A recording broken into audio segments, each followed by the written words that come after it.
رب زدني منك علما وأنلني منك فهما رب زدني منك علما وأنلني منك فهما۔ میرے بھائیوں، اس وقت مسلمانوں پر جو حالات ہیں اور مسلمانوں کو جس بری طرح اس ملک میں نشانہ بنایا جا رہا ہے، اور جس طرح ہم ہر نئے طلوع ہونے والے دن میں پیچھے کی طرف ہٹنے پر مجبور ہیں، اس کی بنیاد ہماری بے عملی ہے، غلط راہوں پر چلا جانا ہے۔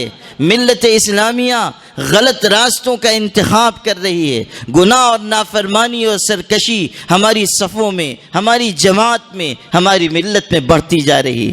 آپ دیکھیے کہ کیسی کیسی بیماریاں ہماری ملت میں پیدا ہو گئیں، کیسی کیسی خرابیاں آ گئیں۔ حضور پاک صلی اللہ علیہ وسلم نے جن چیزوں کو ملت اسلامیہ کے زوال اور پستی کا سبب بتایا تھا، تباہی اور بربادی کا سبب بتایا تھا، اس کو ہم آگے بڑھ کر سینے سے لگا رہے ہیں۔ نشے کی عادت عام ہو رہی ہے، بدکاری اور بے حیائی بڑھ رہی ہے، معاشرتی نظام تباہ ہو رہا ہے، خاندانی نظام بکھر رہا ہے، نکاح شادی بیاہ کے طور طریقے غیر اسلامی ہوتے جا رہے ہیں، جہیز کے مطالبات ہو رہے ہیں، جہیز کے نام پر لوگوں کو ستایا جا رہا ہے۔ کتنی بیٹیاں جہیز کے نام پر مار ڈالی گئیں، کتنی بیٹیاں جہیز کے تانے سن سن کر خودکشی کرنے پر مجبور ہو گئیں۔ کتنے گھرانے ہیں جو لاکھوں نہیں کروڑوں روپے شادی بیاہ کے نام پر خرچ کر کے ملت اسلامیہ کو تباہی کی طرف بھیج رہے ہیں۔ حیدرآباد میں ایک دینی تنظیم نے سروے کیا تھا کئی سال پہلے، اس سروے میں یہ بات سامنے آئی کہ چونکہ وہاں شادیاں بہت مہنگی ہیں تو صورتحال یہ ہے کہ وہاں تقریباً 1 لاکھ مسلمان لڑکیاں ایسی ہیں جن کی عمریں 35-40 سال ہو گئیں اور وہ بن بیاہی بیٹھی ہوئی ہیں، ان کے نکاح کا انتظام نہیں ہو سکا۔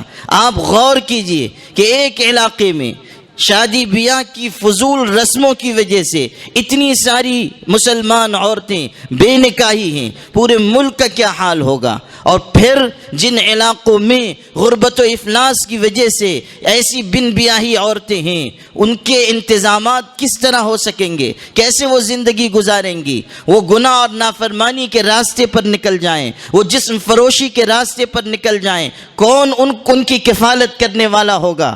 ہم یہ ضرور کہتے ہیں کہ ہماری ملت کی بہنوں کو ورغلانے کی، اکسانے کی کوششیں ہو رہی ہیں، ارتداد کے راستے پر مال خرچ کر کے بھی لے جایا جا رہا ہے، اور اسباب کے علاوہ مال کا خرچ کرنا بھی ایک سبب ہے، لیکن آپ صرف یہ کہہ کر اپنی ذمہ داری سے عہدہ برا نہیں ہو سکتے۔ ہم نے اپنی بیواؤں کے لیے، مطلقات کے لیے، یا ایسی عورتوں کے لیے جو مجبور ہیں، بے کس ہیں، پریشان حال ہیں، ہم نے ان کے لیے کیا اجتماعی نظام بنایا؟ بیواؤں کی کفالت کا کیا انتظام ہے؟ مطلقات کے لیے کیا انتظام ہے؟ معلق خواتین کے لیے کیا انتظام ہے؟ جو ہمارے سماج میں جہیز کے مطالبات ہو رہے ہیں، اس کو روکنے کے لیے ہم کیا اقدامات کر رہے ہیں؟ پربھنی میں گیا ہوا تھا، وہاں 2 مسلمان جوان لڑکیاں ایک لاج میں 2 غیر مسلم لڑکوں کے ساتھ زنا کرتی ہوئی پکڑی گئیں۔ جس نے سنا لاحول پڑھا، لیکن جب تحقیق کی گئی تو پتہ چلا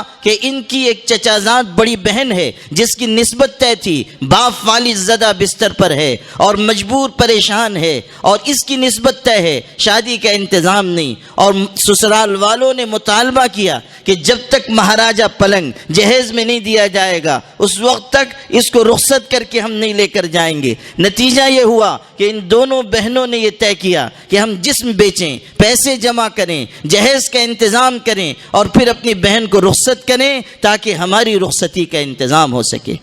یہ ہمارے سماج میں ہو رہا ہے، یہ ہمارے معاشرے میں ہو رہا ہے۔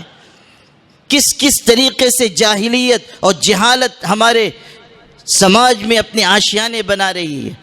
مولانا ابو الحسن علی ندوی رحمۃ اللہ علیہ فرماتے تھے، جاہلیت ہر زمانے میں آشیانہ بناتی ہے، اور اس زمانے میں اس نے جہیز کی شکل میں اپنا آشیانہ بنایا ہے۔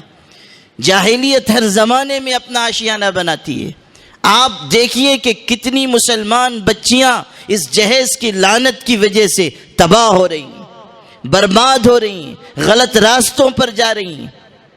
کتنی ہماری بچیاں ہیں جن کی عزتیں پامال ہو چکی، کتنی مسلمان بچیاں ہیں جو ارتداد کے راستے پر چلی گئیں، کون ان کی فکر کرے گا؟ کون ان کو واپس لے کر آئے گا؟